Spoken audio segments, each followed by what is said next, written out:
This is Colin Dixon with nScreen Media, and I'm visiting Pixelworks, talking with Richard Miller, who is EVP of Technology at Pixelworks. Richard, welcome. Hi. And Richard, I had a very uncomfortable experience just recently. I watched the new movie Godzilla vs. King Kong, and there was lots of blurring, and I couldn't figure out what was going on in the dark scenes, and I messed with the settings on my TV. I just couldn't get it looking good. And I'm hoping you can help me understand why I couldn't get it looking good. That's interesting. I haven't actually seen that movie, but I can imagine your frustration. And it's really a growing problem. We have made tremendous strides in resolution, 4K and 8K coming, and wide dynamic range, and wide color gamut. You know, getting very close to all the colors you can see, but very little, if anything, has been done about motion. And I suspect that some of the issues that you were having with that title were to do with the motion. A lot of blurring, a lot of judder in the image, absolutely. Yeah. Well, we've been working in this field for about 15 years now, trying to wrestle the motion issues to the ground and figure out what's going on and how we can potentially deal with it. We've found that there are really three things that are very, very important when filmmakers make movies, and they don't talk about it a great deal, but they care a great deal about three key motion attributes on a scene-by-scene basis. And, the first was the frame rate look. By happy accident in 1929, the industry came up with a 24 frame per second standard, mostly to do with it being the minimum frame rate where they could make audio work. But 24 frames per second strikes a good balance between being over realistic and being something that can actually bring you into the movie and give you a sense of disbelief. And filmmakers have really love that, and we've got very used to it. So it's very important to maintain that. And one of the things that TVs do with motion smoothing is that they prevent that. They actually make it 60 or 120 frames per second look. And filmmakers hate this, and have banded together. The creative rights group at the Digital Directors Guild of America worked with the UHDA and came up with Filmmaker Mode to provide users, at least with the option through the remote, by pressing a control on the remote, they can turn off that motion smoothing and maintain that frame rate look. The second thing is shutter speed. If you're a photographer, you know that different shutter speeds will give you different levels of motion blur.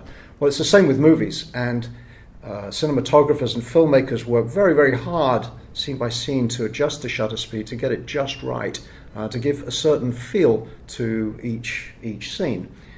Typically they use a shutter angle of 180 degrees, which is a 48th of a second. That may have been another issue that you were seeing there, because TVs are designed to reduce blur. And so that carefully chosen shutter speed that was developed in production has now been made much faster. Instead of a 48th of a second, it may look like a 60th or a 70th of a second. And that gives it a kind of a choppy look. Sometimes filmmakers do that deliberately to give you a harsh feel for certain scenes. But in general, the fact is the TV changes what the filmmaker intended for shutter. And the third thing, which is probably what you notice the most, is something called Judder or jitter or stutter or strobing. And this is fundamental to the 24 frame per second look, where you're getting a juddering effect. Makes it impossible to really focus on the scene. The motion detail has gone. And the thing about Judder, just as with shutter speed, the artifacts there are amplified as screens get bigger, as you go to higher resolutions, and as you go to higher dynamic range.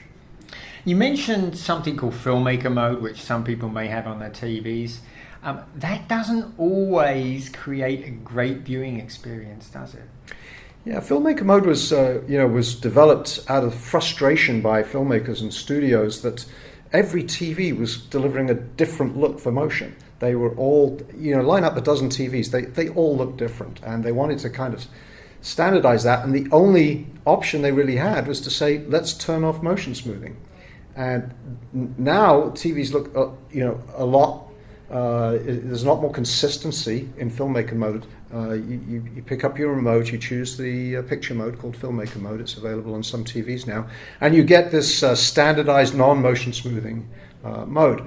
The dilemma is that in these calibrated non-motion smoothing modes, you have this tremendously amplified judder, much faster shutter look, and all of these things that can be very distracting, and in many cases it's not what the filmmaker wanted either.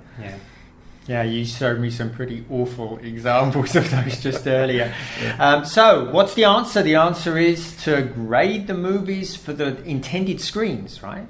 Yeah, so the thing is that today, filmmakers are able to shot by shot color grade their film after editing and create the look that they want in post-production, scene by scene.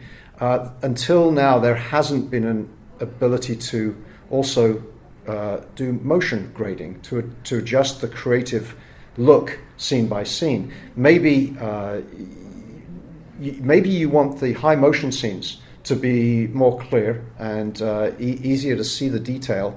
This is something that we know Peter Jackson experimented with The Hobbit and Ang Lee in Gemini Man. On those action scenes, the high motion scenes in both those titles, they look glorious, really fabulous. But then on other scenes, you want to go back to that more filmic look, something that we're more used to, that 24 frame per second feel.